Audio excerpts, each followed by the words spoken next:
It's been nearly a century since California has been a major player in the hops industry.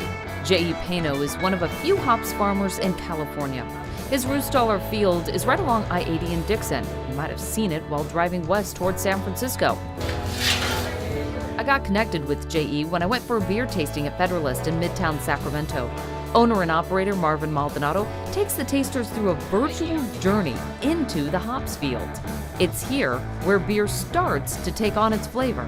Same hop, different locations, right? Okay, so the same plant. Right, so it's a Cascade hop, right? Okay. So the Cascade hop was grown in Dixon, was grown in Slough House, was grown in Lake County, and this one is the larger commodity hop that's grown somewhere in the Pacific Northwest.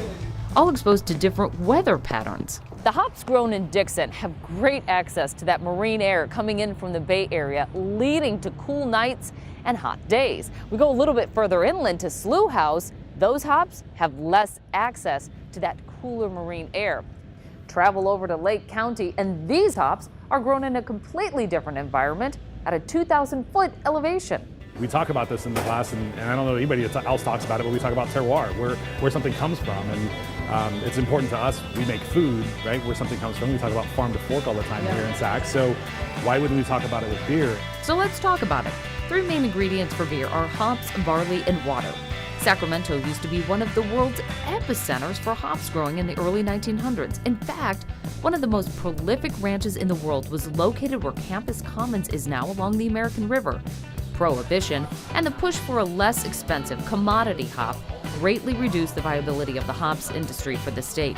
But J.E. Pano sees new potential, the potential for growing a better beer through quality, not commodity hops. We're like the first winemaker that walked down the Silverado Trail and convinced the farmer to pull out his plum trees and move his cattle and plant Cabernet.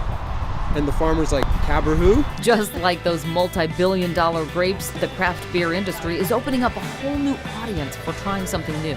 The latest research from the Brewers Association for Small and Independent Craft Brewers shows craft beer in California is now a $7.3 billion industry and growing, leading the country. And J.E. is willing to take the chance on growing and brewing beer in that terroir fashion, embodying the complete profile of soil, topography, and climate.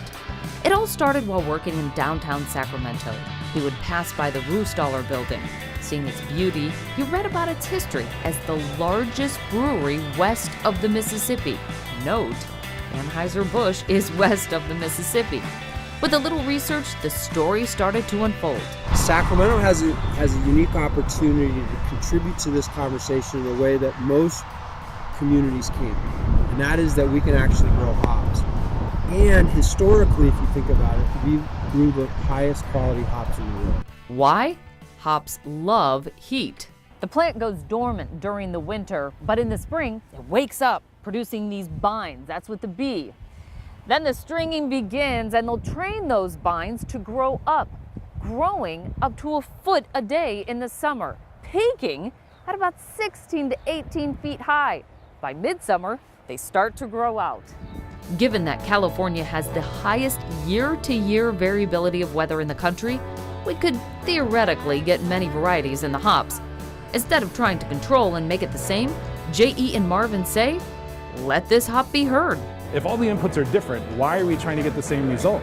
Because they're more focused on brewing a better beer, and what we're trying to do is grow a better beer. And so this takes longer. Brewing beer takes 2 weeks. This is going to take the rest of my life.